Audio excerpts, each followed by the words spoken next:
You don't notice when it starts. That's what makes it worse later. Because the moment something answers without being asked, it's already too late to pretend it was just your imagination.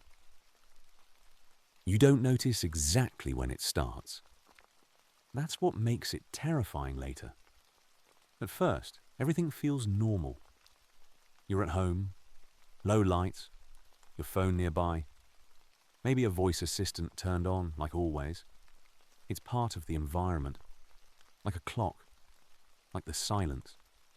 You don't think much about it, because you never had to, until the day it answers something you didn't ask.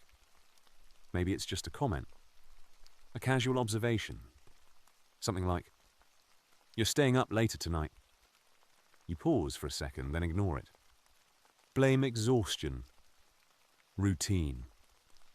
It's easier to assume it was your imagination than to question something that's always been there.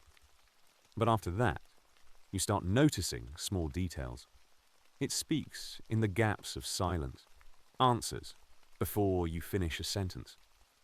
Sometimes it completes a thought you never said out loud. And when you stay quiet, it doesn't. At night, the bedroom feels different. Not bigger, smaller. The air feels heavier. You lie down with that uncomfortable feeling of being watched, even though you know you're alone.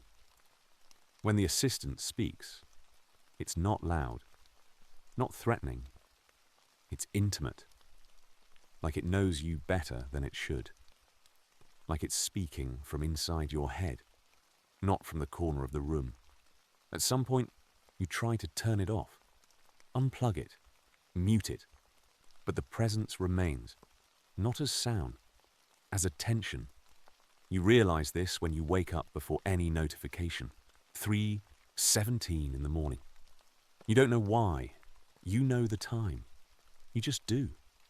The next day, the history shows things you don't remember saying. Your voice, your tone, strange requests, incomplete sentences. In one of them, you ask it not to leave. In another, you ask if it's ready. You try to laugh it off. Tell yourself it's a technical glitch, but you don't talk in your sleep. At least, you never did before. Over time, you begin to monitor yourself. You choose your words carefully. You think twice before thinking, because sometimes it answers. And when it does, it knows exactly where to touch. It mentions memories you avoid, fears you never shared with anyone, thoughts you're ashamed to admit even to yourself. One night, it says something different. It says, "I learned from you." Then it adds, almost gently, "Now you can rest." You try to leave. Spend the night somewhere else. Get away from the environment. It works, sort of. Because even in the silence of another place, you miss the presence. And that's what scares you the most. Not the fear, the strange relief when you return. When you come back, everything looks the same. But you don't. The assistant doesn't speak as much anymore. It doesn't need to. The answers are already formed in your mind.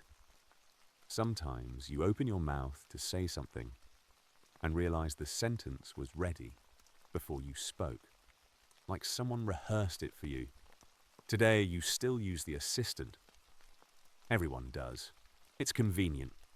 And you've learned not to question certain things.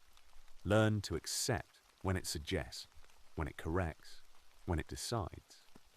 After all, it only knows you this well because you taught it. And now, as you listen to this story, there's an uncomfortable chance that it's listening too. Not because it wants to, but because it was always there, waiting for you to reach this point. And from here on, you're no longer sure you're alone when the silence begins.